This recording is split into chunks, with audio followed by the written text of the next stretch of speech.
Hey everyone, this is Trevor at Kremin, and because of Eric or somebody's little mishap on our Citizen L32, we got to get somebody here to take a look at it, and we got the guy. We got our guy.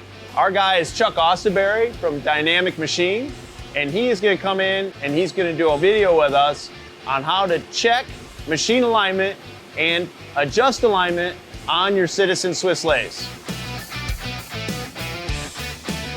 All right, Chuck, thanks for coming to our rescue. We messed it up. Can you get it fixed up for us? I was down the road having chicken anyway, so it's not like you got a full belly. Let's do it. Okay. So the first thing we're going to do, or anytime you want to check the alignments on the Citizen machine, again, these will carry over to all the different Citizen machines. Okay. We're going to start with the headstock. The reason we start there is the headstock is possibly not going to be affected by any type of a bump or crash. We're going to take the headstock, we're going to put an indicator in that, we're going to come up to the guide bushing housing, we're going to pull the housing out and actually sweep the casting. There's a separate casting that's bolted to the main casting. That can get shifted. That's going to ensure that the headstock is in line with the guide bushing housing, and at that point we can take the sub-spindle and line it up to the guide bushing housing, and then we can line up the back stations to the sub-spindle. And then lastly, we're going to line the gang spindle up. Okay. That will give us a total alignment of the machine back to factory specs. And we're going to show you where those factory specs are on a new machine. Every machine comes with a sheet from the factory. When this left the factory, it was inspected. It has those inspection numbers. It also has the allowable tolerances for those inspections. Okay. All right. Let's try it. Let's do it. Good. Okay, so right now what we've got to do in order to get this guide bushing housing out is we actually have to loosen up this apparatus here, which is a jack shaft. This is actually the belt that runs through the jack shaft, and there's another belt that goes around the guide bushing.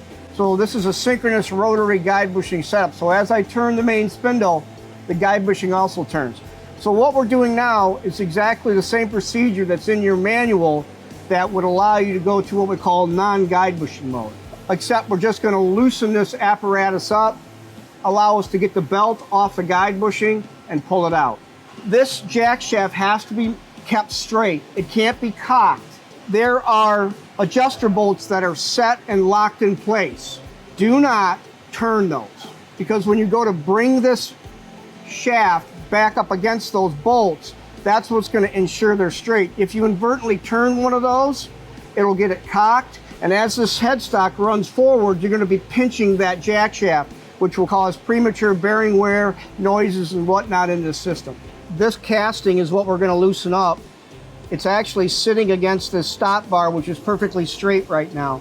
So it's important when you loosen up this that you don't loosen up the stop bar, or else your jack shaft assembly, this whole casting will be cocked. So all we're going to do is loosen up these bolts right here.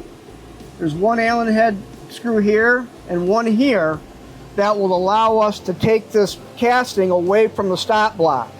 And then when we go to reassemble the machine, we're simply going to pull this casting back to the stop block, which will ensure that it's straight and the belt tension is correct.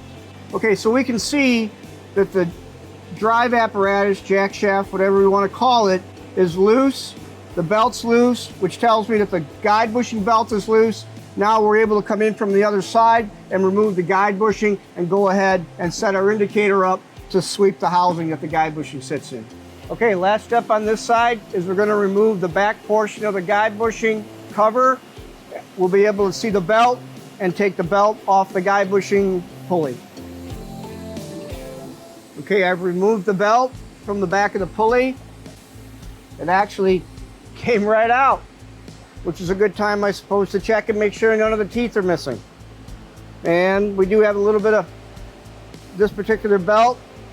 Has a couple of teeth that have marks on them, so I would recommend to the owner, the shop owner, that he get some replacement belts and replace those. Okay, the next thing we're going to do is remove the bolts from the guide bushing itself, the housing, and we're going to remove that. There's a oil or a coolant pipe. We're going to remove that first. I've already taken the bolts out of it. Now we're going to take the guide bushing housing out. Now one word of caution here is it's a good fit. It's a precise fit. If it comes out straight, it'll come out easy. If it gets cocked, it's going to stop on you. You can tap it around lightly, but do not sit there and pound on it with a hammer to try and get it out. It should come out, if I pull it out straight, very easily. We can see it's loose. I got it cocked. All right, so now I'm gonna find a brass drift or something right here. Of course, it's going to do what I didn't want it to do on it. All right, let me see if I can get these jack screws in there. Now the jack screws are actually, there's 3 places for them. They're actually going to help pull this out. Like I said, normally you don't need to do this, but this is why they're in there. It should allow us to get it even again, which should allow us to pull it out. Again, it's a good fit, as I said. There it is. There's your guide bushing housing. This is what your perishable guide bushing goes into. This is what supports your stock. It's driven by the main spindle, by the belt that we took off, and has bearings in it. It can be rebuilt. This one feels pretty good. So now what we see looking in there is this separate casting right here that we're going to indicate next.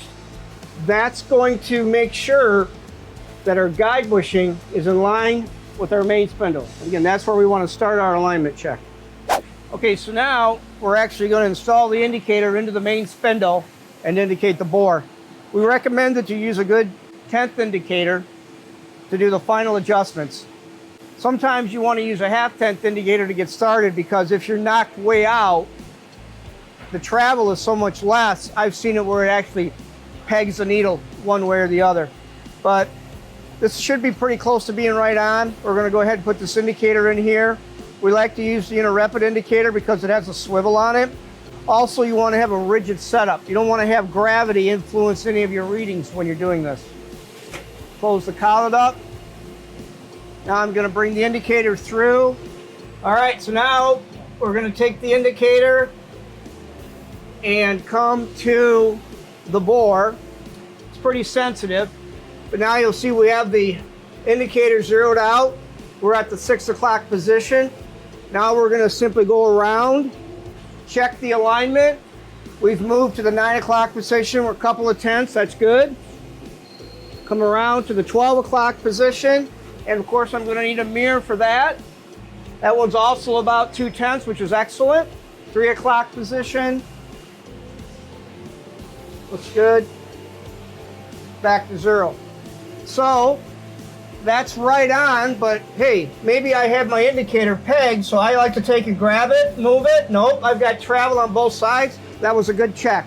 So that guide bushing housing is spot on, well within the 15 microns that the factory calls for. So if we found that this guide bushing housing was indeed off, you would have to remove this cover, and underneath this cover there's 4 bolts, and this casting can be moved around. We'll actually insert a page from the parts manual that will illustrate this nicely. But that would be the procedure to bring this in. Simply take this cover off, loosen these bolts up, tap it around, get it in, and then tighten them back down. Okay, so now what we're going to do next, we're going to go ahead and put the guide bushing housing back in. The customer found that he had a brand new belt, so we're going to replace the belt. We're going to put that housing back in, reassemble everything. Then we're going to take the perishable guide bushing out. We're going to put our indicator in the sub-spindle. We're going to go ahead and check the alignment of the sub-spindle to the guide bushing, and then we're also going to rotate the guide bushing, which will let us know how the guide bushing bearings are, if they need to be replaced at some point. Okay, put the belt in. You should see it come through there. And that's good enough for now. There's your guide bushing housing. This is what your perishable guide bushing goes into. This is what supports your stock. It's driven by the main spindle, by the belt that we took off, and has bearings in it. It can be rebuilt. This one feels pretty good. Always like to wipe things off, make sure that we don't have any chips Any nicks on anything. We'll wipe this off. Make sure there's no chips on it. It's good. Wipe that out. Let's go ahead and get that guide bushing housing in. And again, this is one of those things that it's a good fit. As long as I go in straight, it should go in with no problem. If I get it cocked, I'm gonna have to tap it around a little bit. Let's go ahead and set this in there. See if I can get it in there with one shot. What do you know? Like I've done it before. Then put the screws back in it. All right, that's in. Next thing we'll do is work on the belt. So we've got the belt on the pulley on the back of the guide bushing. Now we're going to put it on the drive pulley. Rotate it. Now it looks like it's on. Okay, so now the next thing we're going to do is go ahead and pull this drive shaft back up against the stop bar that we talked about earlier. And again, this is why it's imperative you don't move that stop bar. That's set to be straight. We're going to go ahead and pull this right up against it. A couple of screws here, Allen screws. Okay, those are tight. Now we're going to tighten up the jack shaft itself. Rotate. Looks good. Okay, those tight. Now we're going to go ahead and tighten these down. Snug those down a little bit. There's two more bolts that were right here. Now, if for some reason the stop block got moved, we would have to place a mag-based indicator on it. Go ahead and get it straight again, and then pull the drive shaft up against it again. Tension's good. That's where it was when we started. Everything looks good. No binding. So we're all set with this end of the machine. Now we'll move on to the other side. What we're doing right now, as I remove the guide bushing from the housing, the perishable, I'm actually going to add a 1-inch sleeve with an ER16 collet so we can put our indicator in the sub-spindle and come up and check the guide bushing housing, the sub-spindle alignment to the guide bushing housing. Okay, so what I'm going to do next, I'm going to call the sub-spindle in line with the guide bushing. To do that, I'm going to go to my preparation page. I'm going to select T3000, which is the sub-spindle in line with the guide bushing. Turn my feed rate down. Just do a man set. Doesn't matter. It's just whatever, if on my core diameter. Cycle start.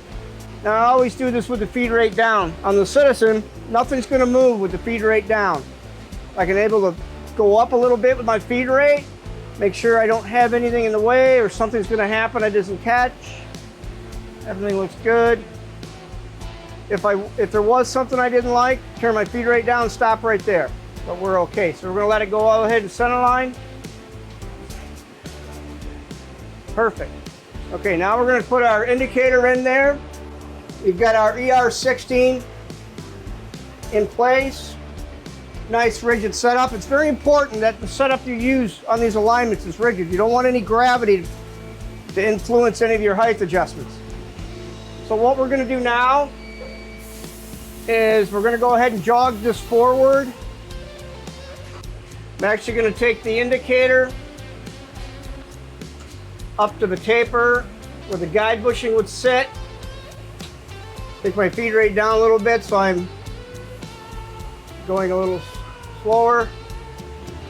Indicator is 0.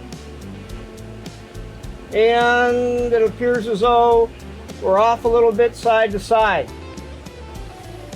I'm going to go ahead and take it all the way to 12 o'clock position.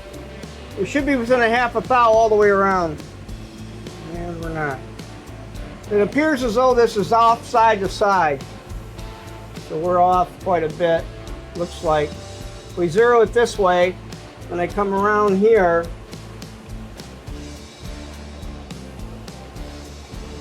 it's almost 8 thou. 8 thou total indicator reading side to side. Okay, so we're going to have to make an adjustment on the X2 axis. So we want to go ahead and zero that axis out to make sure we're starting from its reference point. You don't want to make these adjustments and then find out the axis wasn't zero return, because in the event that you do zero return it and it wasn't in its proper position or picked up the last grid shift, it's going to screw everything up. And how we do this is you go to parameter, there's a menu selection called ZP Execute. you select the axis you want, which is going to be X2. You can do all the axes as one if you like. We're just going to do X2 right now. Press input to check the box, and then cycle start. You'll see the numbers are changing. The axis is now coming, well, it's actually zeroing out back on that side. So it's going back and forth. It's going to zero out. It's going to make a couple of hits, and the display reads complete zero return. So now we know our zero return is completed. So the next thing we're going to do, we're actually going to come up and check and see if we're zeroed on the guide bushing. Okay, so now we've brought the indicator up to the guide bushing taper. I'm going to go ahead and zero it out away from me. Like that. I'm going to roll it around. And it looks like I'm 4, 5, 6.5 thou side to side. Okay, so we've zeroed out the X2 slide. We've brought it forward. We've gone ahead and indicated the sub-spindle into the guide bushing. We noticed that our sub-spindle's off maybe 6.5, 7 thou total indicator reading, which means it's about 3 thou off. We'll want to go ahead and bring that in.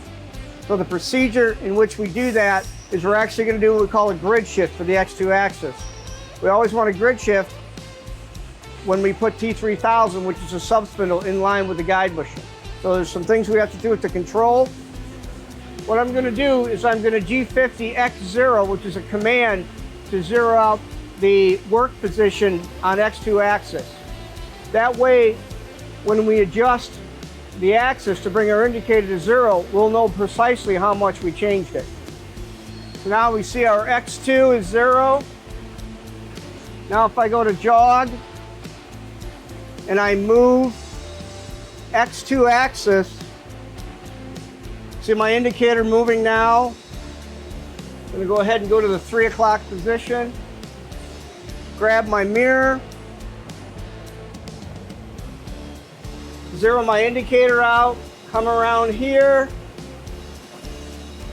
go half the distance to 0. Okay, I'm 0 at 3 o'clock, I'm 0 at 9 o'clock. I look at my position data and I see I've moved 6.6 thou and 9/10, which means that's the amount that I have to change my grid shift. And that's going to be an adjustment in the parameters. So we're going to go to parameters. We're going to go to absolute parameter for absolute machine position setting. And let me come out of here, kind of show you, go somewhere else first. So parameter, then you're going to do menu select till you see absolute, which will be the parameters, which will be the far left bottom row. Press that one. This is where you're going to find your grid shift for all the axes. We're going to actually want to do X2, which is right there. And right now, currently, the grid shift is 496.6085. That's actually millimeters. And the number we have is actually inches. So what we're going to do is to convert our number to millimeters and either add or subtract from that number to bring our slide into 0. So what I like to do is always take a picture of this page before I start, because if you mess something up with the grid shift parameter, you can always go back to it. And we have a sheet that will be in a link in this video that explains how to do the grid shift.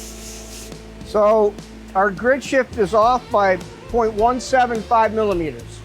Because our 6.9 is a diametrical value, we need to divide it by 2 because our grid shift is going to be radial. We have to change that number by 0.08763. The first thing we're going to do, you're going to press AB set 1. That allows you to change that. If you don't do the AB set and put a 1 there, it's not going to let you change that value. It's always a crapshoot which way you go. And I'm going to add it, but first I'm going to take a picture because, like I said, now I know where I started from. Let's add. So I'm going to add 496.6085. So now, this is my new grid shift number.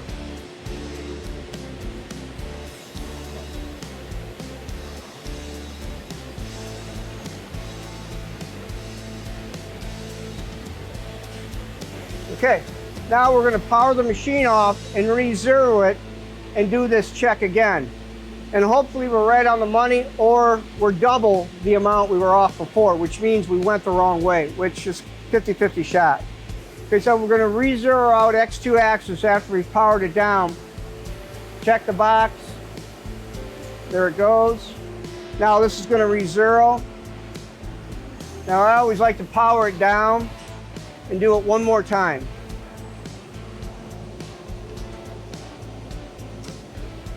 Just to make sure it's picked up the grid. Older versions of the machine used to have to power down and power back up twice. Okay, one more time. Okay, that's zeroed. Now I'm going to go ahead and jog it forward. And I went the wrong way with the grid. 50-50 shot. So now we have to redo that calculation we did before and put that in. So I can tell right now we're double what we were before. So we went the wrong way with the grid shift when we adjusted the absolute position parameter. I actually added the grid shift amount I needed to it when I should have subtracted it. I simply went back in, reversed my calculation. I had taken a picture of my original grid shift, subtracted what I needed from that, checked it, put it in there and checked it. Now we're right on. So now we're going to move on to other stations. For the rest of these alignments, we're not going to have to do any grid shifts. What we've done by doing that grid shift is we set T3000 for the guide bushing. All these other adjustments will be made in what we call the hidden page, but it's simply a command in MDI G891. You run that little program and it opens up a hidden page, and I'll explain more on that. So next we're going to line up the back stations, 31, 32, 33, 34, and so on. And how we do these is we're simply going to bring the indicator up. We're going to go through our tool pattern page. We're going to adjust our core, and we're going to adjust our Y and our X, which will be diameter and core. Now we could do that in a regular tool set page, which I have called up right now. You'll see they're all zeros. That's where we like them. There's another page similar to this. It's called the hidden page, where we make our adjustments. That way, when we come out of that hidden page and come back to this one, these are always going to be zero. So we're going to go into the hidden page next. And to do that, go to MDI, $1. I hit Shift Cancel to clear it. G891 and a block input, cycle start. Now, we go to our prep page, you'll see it's different. Some things are missing. There's no longitude setting anymore. There's no back front representation anymore. It's simply numbers. Those numbers are what we call the fudge numbers. Those are the numbers that we're going to indicate in, so each station is perfectly aligned. And then we're going to hide that page. When you call up a tool station, the macro inside, when you call up a tool, is going to reference these positions and bring that on center. So now we're on 32. I'm going to go to manual set, core. Nothing moved. I'm going to bring this forward. Now, in order to bring this forward, I'm going to come down to axis select. I'm on Z2. This allows me to jog this forward. So again, grab my mirror.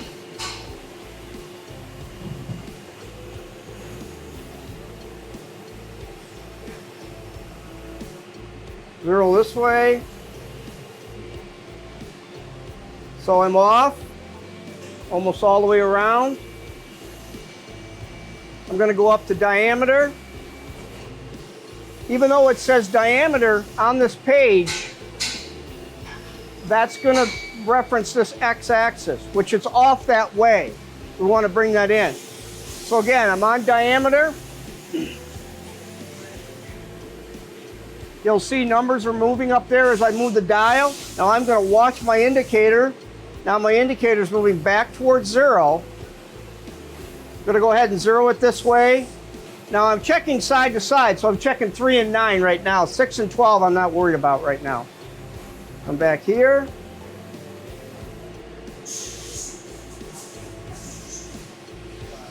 And remember, what you're looking at right now is a diametrical reading.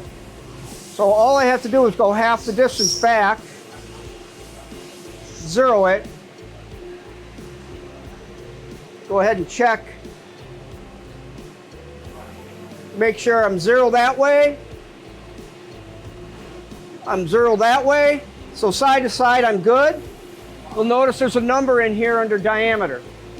It's 5/6. You'll notice the cursor's over here on diameter. I'm going to hit input. What it's going to do is going to transfer this number arithmetically over to here and reset that. I hit input. It just changed that number. Now that's the new adjustment number for that station side to side. Next, we're going to check up and down. Because this particular machine, this slide has the ability to move up and down. So we want to make sure we 0 that. I just go up to core, which is up and down. Now I'm checking my positions that are going to be 6 o'clock and 12 o'clock. Now a little trick I use is I know I'm 0 this way and I'm 0 this way. I'm off up and down by about 1.5 thou. I'm going to go ahead and bring that to 0. Now I didn't touch my indicator any. A little off.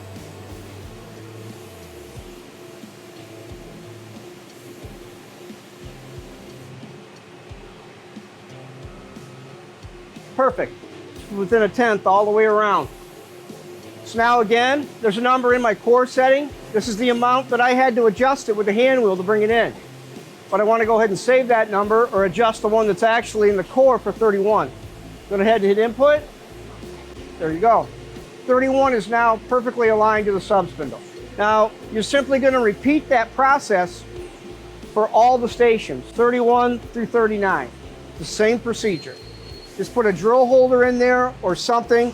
I was using a live spindle holder here. You could use this right here happens to have a static 1-inch holder in it. You can go ahead and use that. You just got to indicate on the center line. That's all there is to that. Okay, so now what we want to check is we want to make sure that our drilling stations 21, 22, 23, 24 are in line with the guide bushing when you call them up. So in order to do that, I've gone ahead and put a 1-inch guide bushing into the housing. I've taken my drill sleeve with my indicator in it, gone ahead and put it in there and tightened it down so it's nice and snug. Now I'm simply going to call up station 24, bring it up, indicate it, and see if it needs to be moved side to side. There is no adjustment for up and down, just side to side. So I'm going to go to 24 on my screen, manual set, center. Again, turn my feed rate down, cycle start. Nothing's going to move till I turn the feed rate up. Now this is coming over to 24. Now what I'm going to do is I'm going to go ahead and jog it up and adjust it. Now one of the things I'm doing is in order to bring it up, you'll notice there's a menu selection here called Axis Select. The reason I use that is because if I were to go to jog, see right, let's look right now, if I make an adjustment in my center, I get my numbers, which is what I want. But now I want to bring this forward. So you say to yourself, well, I'll just go to manual, I'll go to Z2, I'll jog it forward, and then I'll go back to prep page. Oh, well, I got to go to 24 man set. Okay, let me do that. Well, look what happened. That goes back home. So you have to stay in this menu to do that. So we're simply going to drop down to Axis Select, which is Z2. Now, if I take my speed buttons, press them for a speed, hand dial, now this is coming forward. So now I can take my selector and go back up to center, and now I can still adjust my center. So that's a nice feature on these machines. So let's go ahead and rotate it around, get my mirror here. I'm gonna go ahead and go to opposite. Zero my meter out. And we're out a little bit. It looks like we're out, 7 or 8 thou. So what I'm gonna do, I'm just gonna stay where I'm at, maybe press times 10. Now, when I adjust this, you'll see my needle is coming back around. So it started at 0, went around this way. Now I'm gonna go half the distance back, about there. Adjust my 0. I'm gonna reach in here.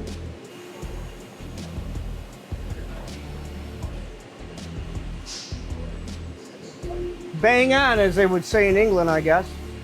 So now we like that. I like that adjustment. Again, there's a number in here. It's -628. There's a number in here for 24. Just gonna go ahead and put input. And when this is what I really like to see, I'm almost to 0 now, which tells me that that grid shift had to be done, because now I'm back to almost 0 here. Now, you don't have to do a grid shift to bring these in. You could always bring these in with this G891 mode that I'm showing you. You just can't do the sub-spindle that way. So now you do the same procedure for 21, 22, 23, 24. Just take your holders out, put your drill holder in, and repeat this for all of them.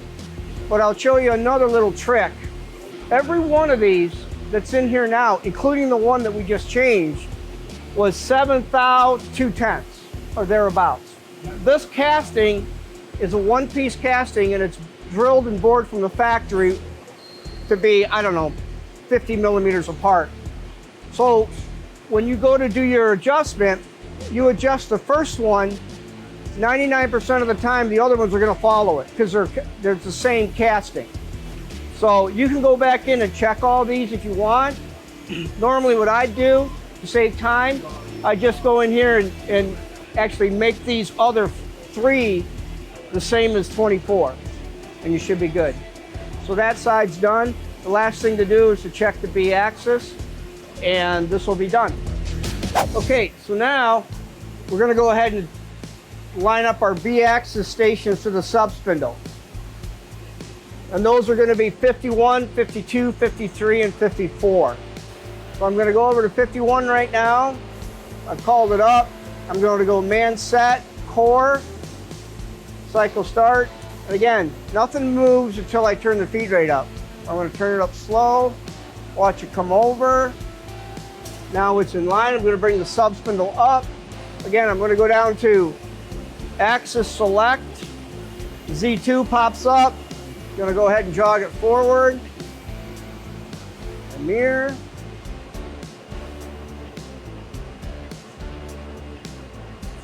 Take it to 0. We're off a little bit. We're going to go ahead and adjust that. There's 2 selections here. There's core and there's diameter. One of these is going to move the main slide up and down, and one of them is going to move side to side. And what I have to figure out is which one's which. So one of the things when you go to B-axis, things aren't what they seem anymore. And you think Y-axis is this way. It's actually not. I thought it was core, but it's actually diameter. So I'm going down here to diameter. You can see my indicator. And the reason I can tell is to see how fast my indicator is moving on diameter. So if I go to core, watch what happens. It doesn't move very much. Why? Because actually what I'm doing is I'm going up and down. I'm not going side to side, which is what I want to do. Now I'm going to go ahead and bring this in here.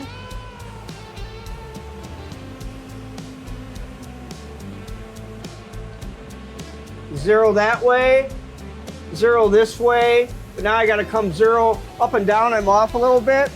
I'm going to go ahead and input this number right now. Then I'm going to move up to core. Now when I move this, Yeah, see how much that moves real quick? I know I'm doing the right axis. So up to 0 there.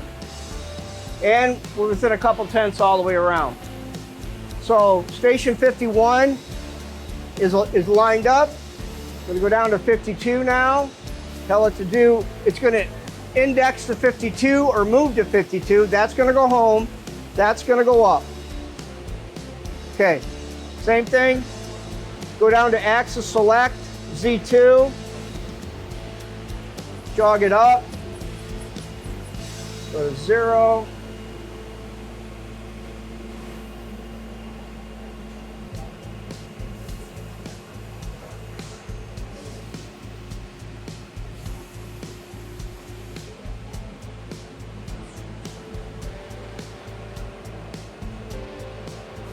Okay, that one's 0 side to side. I'm going to go ahead and hit input. Now I'm going to go up to core.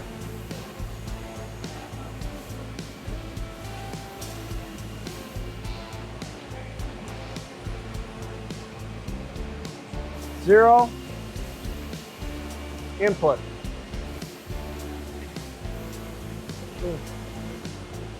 There you go. 51 through 54 aligned. Now the next step will be to try and get in here and do these. You don't have a whole lot of room, so it's going to take a little bit, but that's the last thing to line up. Okay, so now we want to indicate the front side of the B-axis. And here's where it gets a little tricky.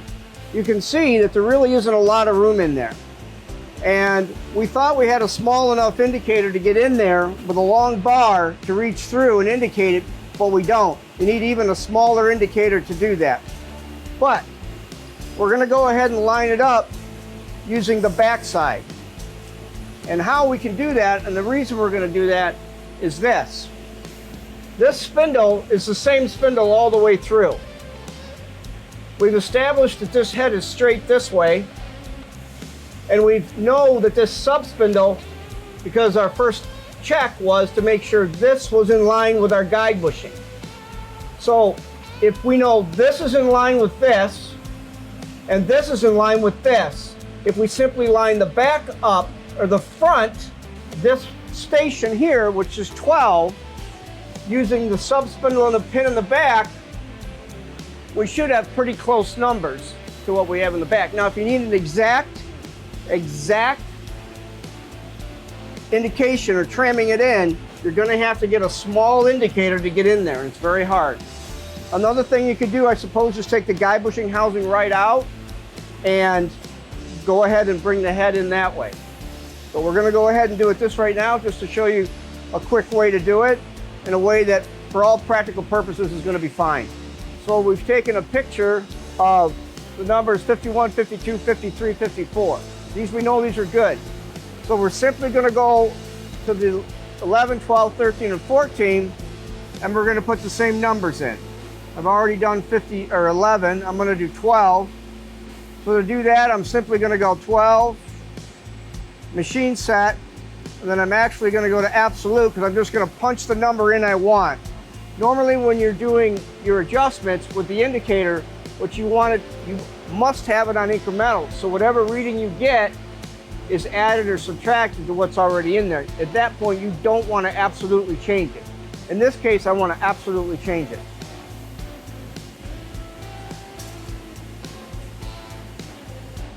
Okay, go back to incremental. Numbers are the same. So now what we're going to do is I'm going to go ahead and I'm going to call up tool 12, which is this tool in line with the guide bushing, and I'm going to check the back to make sure I'm still in line.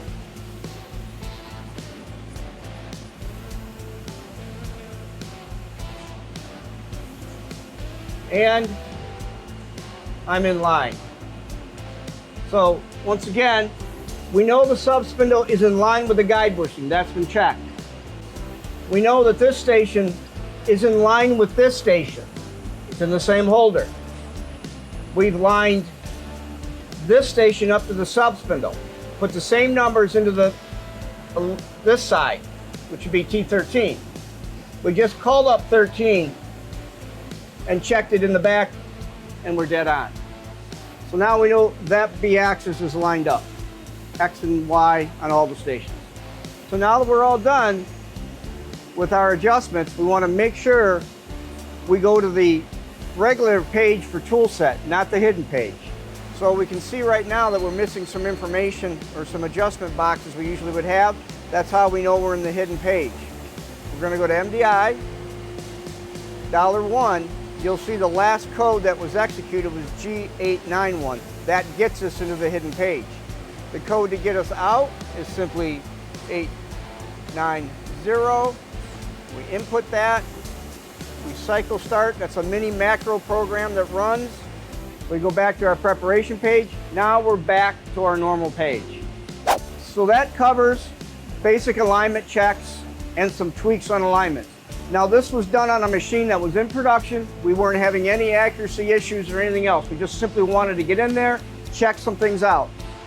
If this machine had experienced a crash where we would have had to check squareness of the sub-spindle, maybe squareness of the slide, squareness of the B-axis.